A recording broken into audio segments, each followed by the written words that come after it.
So, greetings everyone. Welcome back to my channel.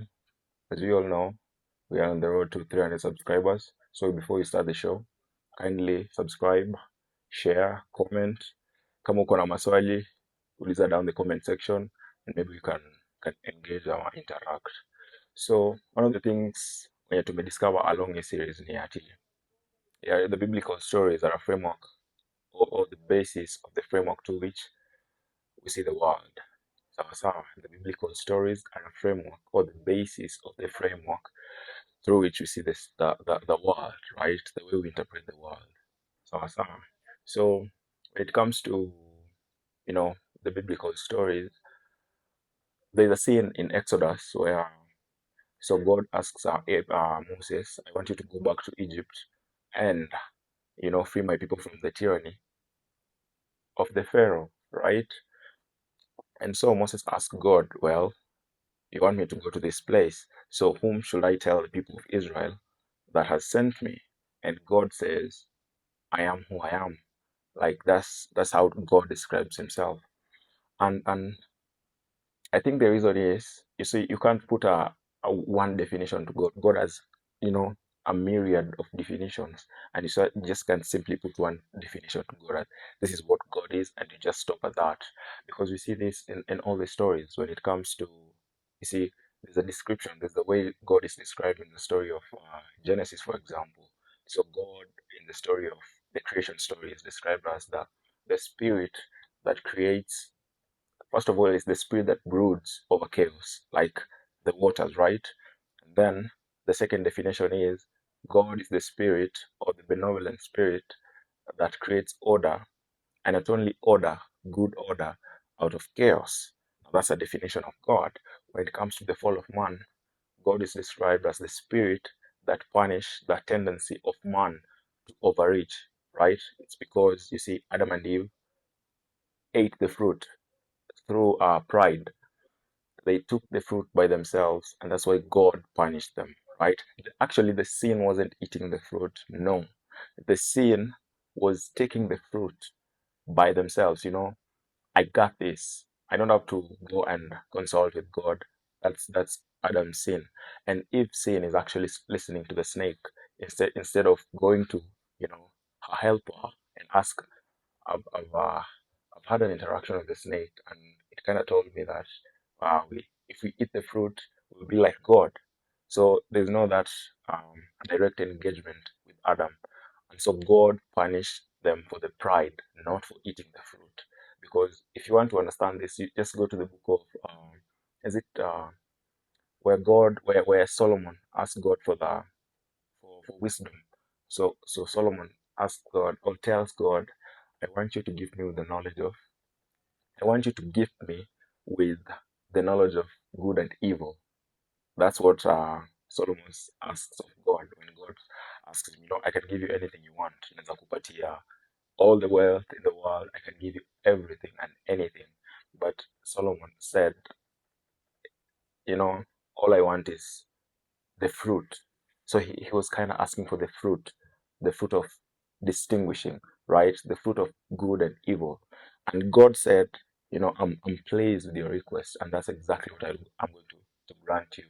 So that's one of the descriptions of God in the creation story. In the story of the Tower of Babel, God is described as the spirit that punishes the pretentious technological advancement of human being. You see, they wanted to build this tower that will reach heaven, and that's not a good thing. What happened is God ended up confusing them, the language in which they spoke or communicated with.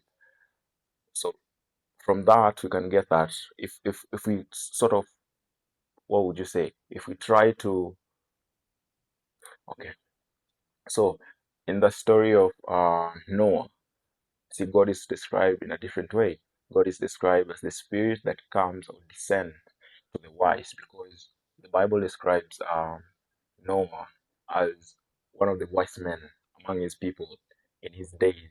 So we can infer that God in the story of Noah is the spirit that descends to the wise and tells them to prepare when a catastrophe or something bad is going to happen. Say a catastrophe is brewing, it's coming, a catastrophe is around the corner. So I'm coming to you. I want you to prepare. And that's exactly what Noah does. In the story of who? In the story of Jonah, for example, it's the story that, you know, tells you to speak.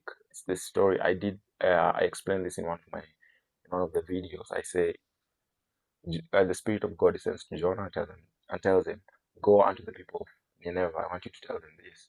But Jonah, you know, he defies a direct order from God and tells God, that's exactly what I'm not going to do. And it's that spirit that punishes Jonah until when Jonah realized, oh, the only thing that I need to do to get out of the belly of the beast is actually go to communicate what God asked me to do.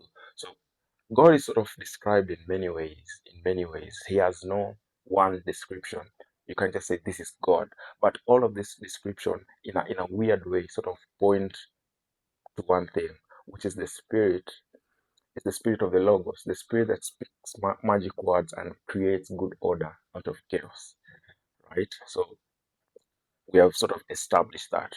Now, to the story of the day is one of the description of God, which I jumped intentionally when I was describing the other ways in which God has been described is the story of Abraham. Now, in the story of Abraham, God is described as the Spirit that descends unto you, that descends unto Abraham, that descends in everyone and each and every one of us, and tells us that we need to go out there, we need to go to the world, the terrible world, by the way, and have the adventure of our life.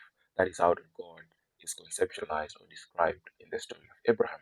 So this is how the story goes. So Abraham is the son of, of Terah, and Terah happens to be this tycoon, right? To be this wealthy guy. So Abraham, we can sort of deduce that Abraham is sort of in a comfort zone.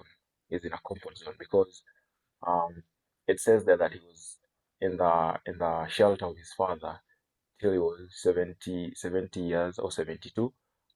I think it's 70, or you can tell me in the comment section. So we can say that Abraham ameka baba yake sana, and he needs to move, right?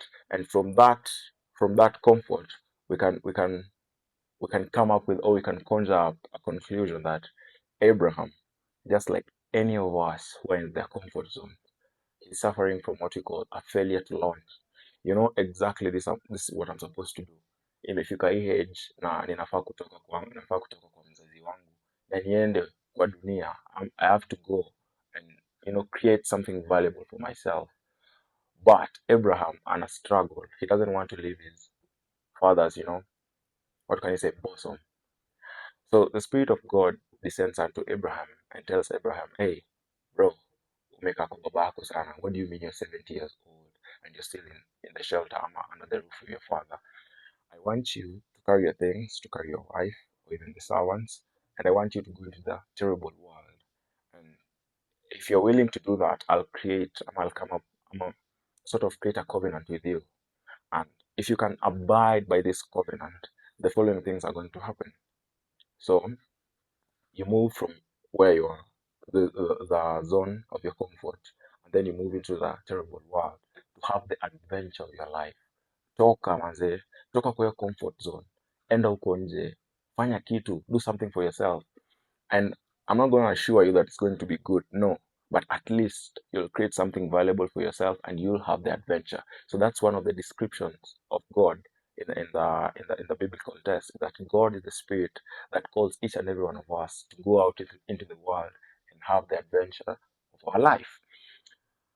So God tells Abraham, if you're willing to abide by this covenant, the following things will happen. Four things. It's a lot of promises. He promises Abraham a lot of things, but you can sort of summarize all the promises into four distinct categories. So number one, he tells Abraham that if you go out into the terrible world and have the adventure of your life, this is what's going to happen. This is so interesting, by the way. Number one, he tells Abraham, you're going to be a blessing to yourself. Wow, that's a pretty good deal because, see, in the world right now, a majority of us are not a blessing to ourselves because, you know, majority of us, we drink, we smoke, we complain, we procrastinate, we don't want to do work. So he tells Abraham that if you abide by that principle of having the adventure of your life, you'll be a blessing to yourself. That's number one, and that's very key. And then number two, he tells him, you'll you'll be known amongst your peers or the people around you for good reasons. So that's something that you can equate to a good reputation. You'll earn a good reputation when it comes to your peers. So in a way, that's the antithesis of being a narcissist, because a narcissist is someone who wants to gain, who wants to be granted reputation that's not earned. Like haujafanyia, like you don't deserve this reputation that you have. But a narcissist is willing to go out of his way to ensure that people acknowledge some sort of reputation that doesn't exist in the first place. So that's number two. So we have established number one, you'll be a blessing to yourself. Number two, you'll establish or you'll be known amongst your peers for good reason. That's number two. Number three is you'll establish something of everlasting value, like a dynasty, a kingdom. That's why Abraham is referred to as the father of nations. You'll establish something long lasting. Si ati ni kitu utafanya sahi and then ipotee. No. If you're willing to abide by the call, if you're willing to listen to that call and heed to it, you'll establish something of a greater value, right? That's number three. And number four, which happens to be the most important, according to me, in my view, this happens to be the most important thing that God tells Abraham, is that you will do number one, number two, number three in a way that benefits the people around you. So it's not that we are playing a zero-sum game, that for you to win, or for you to garner all this achievement, all the people around you have to fail. It's not a zero-sum game, is where for you to win, the other person